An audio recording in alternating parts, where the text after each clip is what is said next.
There's something magical about ancient Egypt. The towering pyramids, hidden tombs, golden treasures, and forgotten secrets buried beneath the desert sands have fascinated people for centuries. It's a place of endless mystery, and for decades, one man has stood at the center of it all, Zahi Hawass. To some, Hawass is a hero, the man who brought Egyptian archaeology to the world stage. To others, he's a symbol of secrecy, power, and controversy. His name is tied to historic discoveries, international fame, and also a long list of accusations that make many wonder, is Zahi Hawass really protecting Egypt's history or hiding something? In this video, we'll explore the story of Zahi Hawass, the man, the myth, and the many controversies that follow him. From stolen artifacts and corruption rumors to his bold claims and global fame, this is the complex legacy of Egypt's most powerful Egyptologist. Let's begin with something most people don't talk about, the massive illegal trade in Egyptian antiquities. In 2023, an incident at the port of Naples in Italy shocked the archaeological world. Authorities seized a diplomatic pouch that was supposed to carry official government materials. But inside, they found stolen Egyptian artifacts, ancient masks, coins, and other treasures, all smuggled out of Egypt. What's even more shocking, the shipment was linked to a network of well-connected traffickers. These weren't just petty thieves. They were people with power, possibly with connections inside Egypt itself. And this isn't an isolated case. Since the political unrest following the 2011 Arab Spring, the looting of archaeological sites in Egypt has exploded. Satellite images show thousands of holes dug around ancient ruins, clear signs of illegal digging.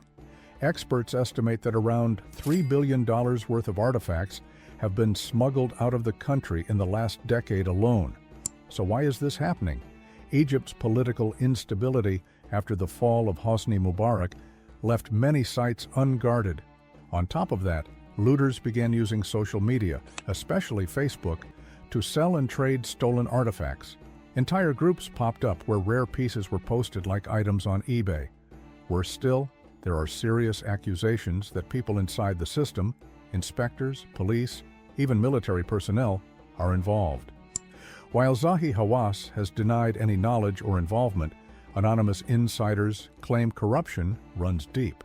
And when a figure like Hawass is so powerful in Egyptology, people begin to ask whether he truly has no idea what's happening, or if he's just not telling us. To understand why Hawass is such a big deal, we need to look at his journey. Born in a small town in Egypt, Hawass studied archaeology in Cairo and later in the United States. His big break came in the 1990s when he started working on major excavations. One of his most famous discoveries was the Valley of the Golden Mummies in 1996, a site filled with hundreds of well-preserved mummies from the Greco-Roman period. He also uncovered the tombs of the pyramid builders, which helped prove that the pyramids were built by skilled Egyptian workers, not slaves or aliens, despite the popular conspiracy theories. Hawass became known not just for his work, but for how he presented it. He starred in TV documentaries, gave TED Talks, and even had his own show called Revealer of Secrets. He called himself the real Indiana Jones, and to many viewers, that's exactly how he appeared.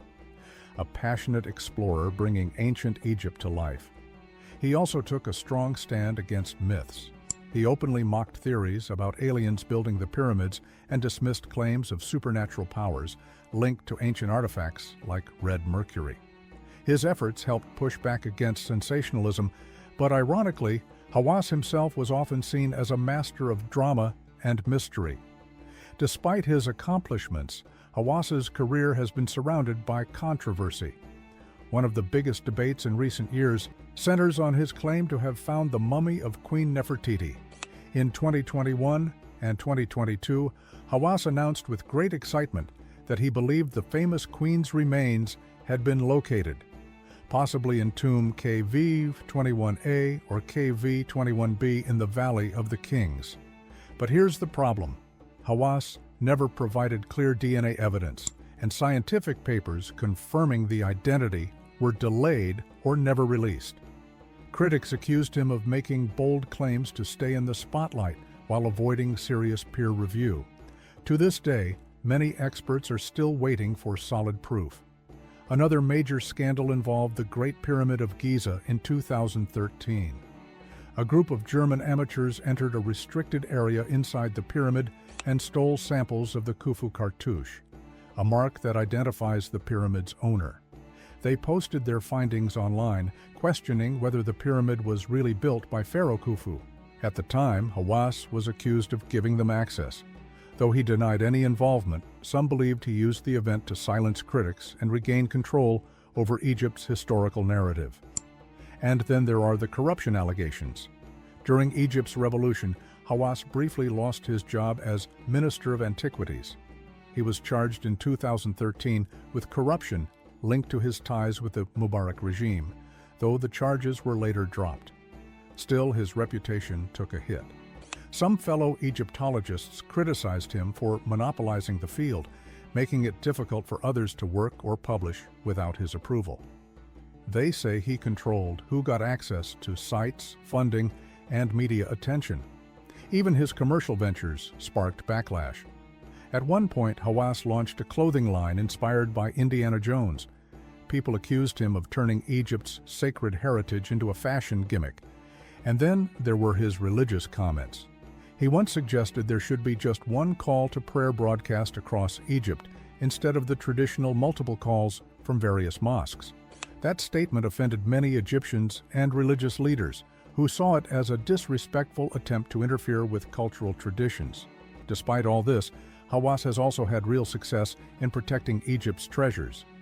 Since 2011, more than 1,600 stolen artifacts have been recovered, including many from the 2023 Naples port seizure. Hawass has led the fight to bring back items taken by colonial powers, such as the famous Rosetta Stone, which remains in the British Museum. He's also worked to boost tourism and promote Egypt on the global stage. His exhibitions like Tutankhamun, Treasures of the Golden Pharaoh, have toured major cities and drawn millions of visitors. However, one of his biggest projects, the Grand Egyptian Museum near the pyramids, has faced endless delays. Originally planned to open years ago, it has yet to officially launch. Critics blame poor planning and politics, while supporters say it's just a massive project that takes time. In the end, Zahi Hawass leaves behind a mixed legacy. There's no doubt he's brought global attention to Egypt's history and helped inspire a new generation of archaeologists. But at the same time, his ego, secrecy, and control over the field have raised serious questions. Did he protect Egypt's past or hold it hostage? Zahi Hawass is a unique figure, a bridge between ancient mysteries and modern-day drama. He's played a huge role in shaping how the world sees Egypt, but he's also become a lightning rod for controversy. His story forces us to ask difficult questions. How much power is too much in the hands of one man? Is it possible to love history while also using it for fame and fortune? And most of all, will we ever know the full truth? Maybe one day more evidence will come out that clears his name or confirms the doubts. But for now, Hawass remains a symbol of both brilliance and suspicion in the world of archaeology. Thank you for watching. If you enjoyed this deep dive, don't forget to like, share, and subscribe for more investigations into history's most mysterious figures.